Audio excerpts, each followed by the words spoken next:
What is up, guys? It's me. So today we're going to be talking about the 2025 Oscar predictions before the fall festivals begin, and we get to see all the reviews come in for all of these exciting films. Now, obviously, I want to be the first one out of the gate to predict some of these films, so that's why I'm going to be doing it and posting my predictions right now. And I'm not going to lie, this year has been pretty weak when it comes to films in general, but hopefully we can still put up a list that is accurate and also good films as well. So let's start off with Best Picture. We have Sing Sing, lock, I'd say. Dune Part 2, lock.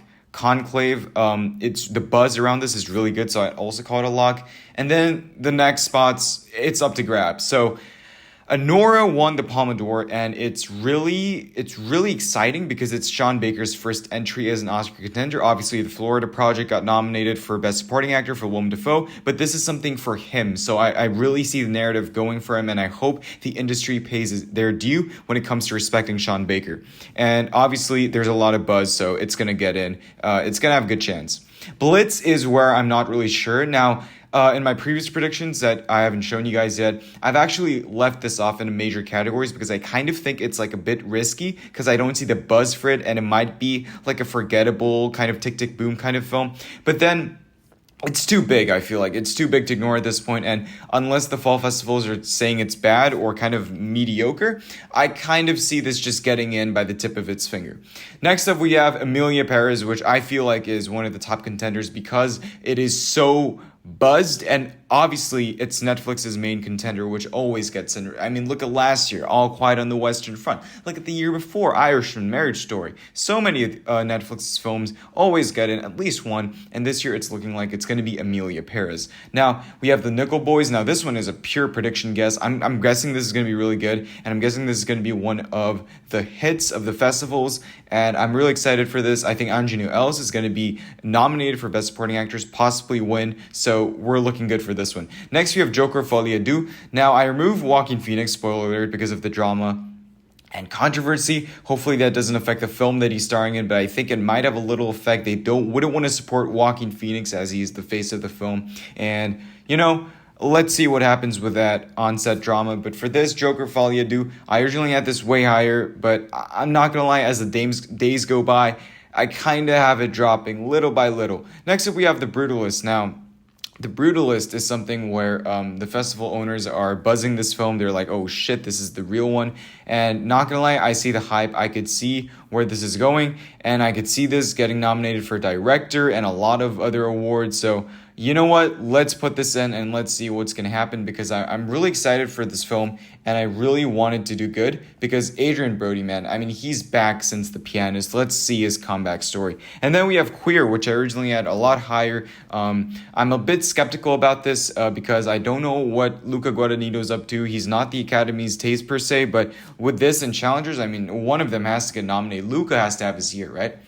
Next up, we have Best Director. Now, Denis Villeneuve, I don't think he's going to win, but he's a safe pick for number one. Sean Baker is also, he could win if Anora wins Best Picture, which I think is very unlikely. So hopefully it does happen, but I don't think it's going to happen.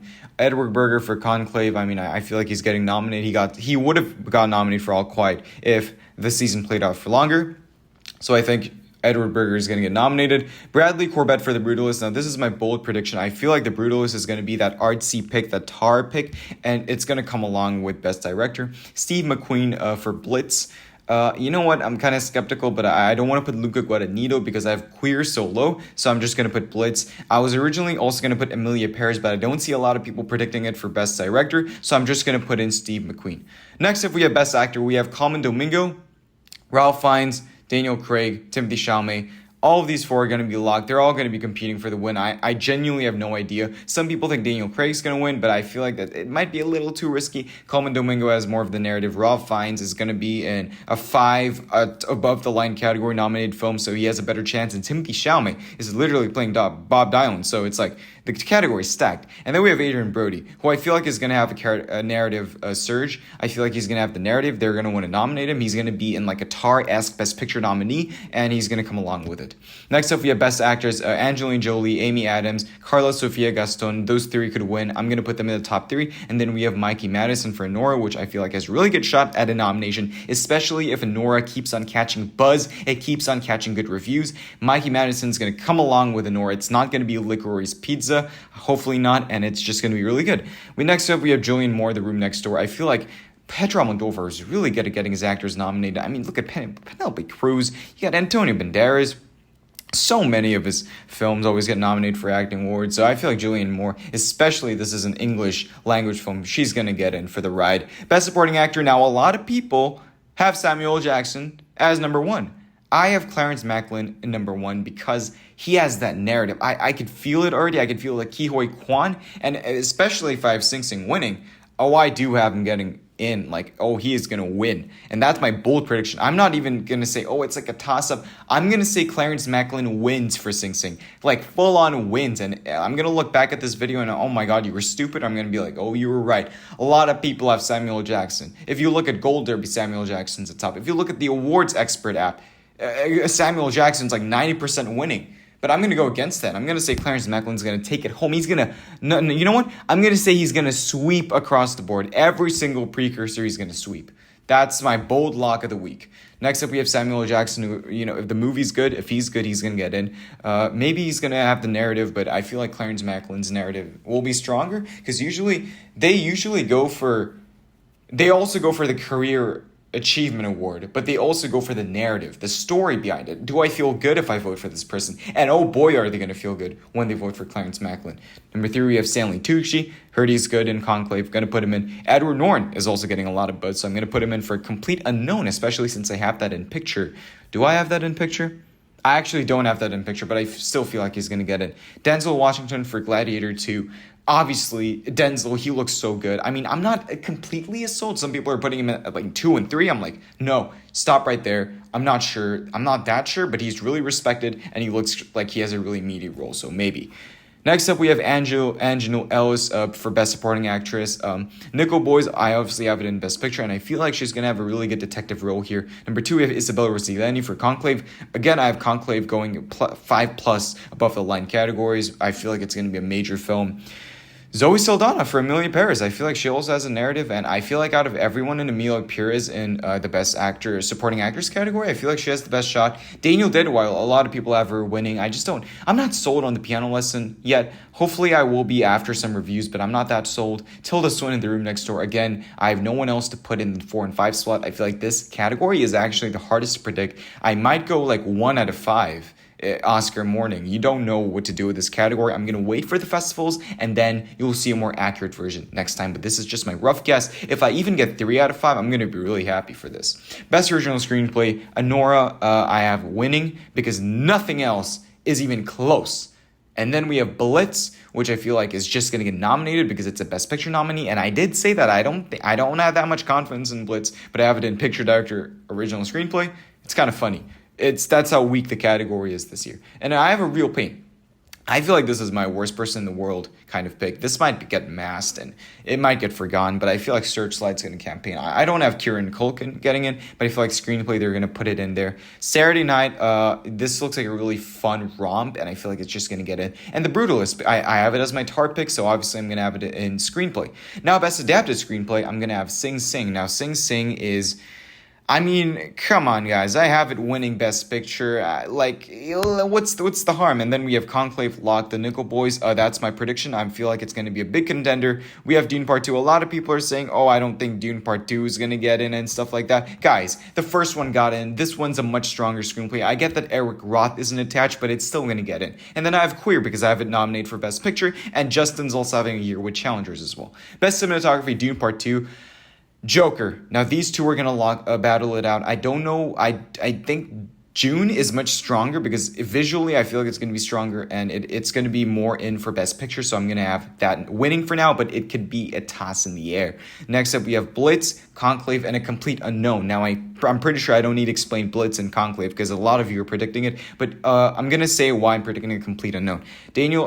Fevin Michael, I don't know, I think that's his name. He has been nominated for Trial of the Chicago 7 for basically the most bland cinematography I've ever seen in my life. And the trailer had something promising, and I feel like it's just going to get some text like cinematography, sound editing, and maybe even editing if it's a Best Picture nominee. But I feel like it's going to get cinematography because it's going to be showy.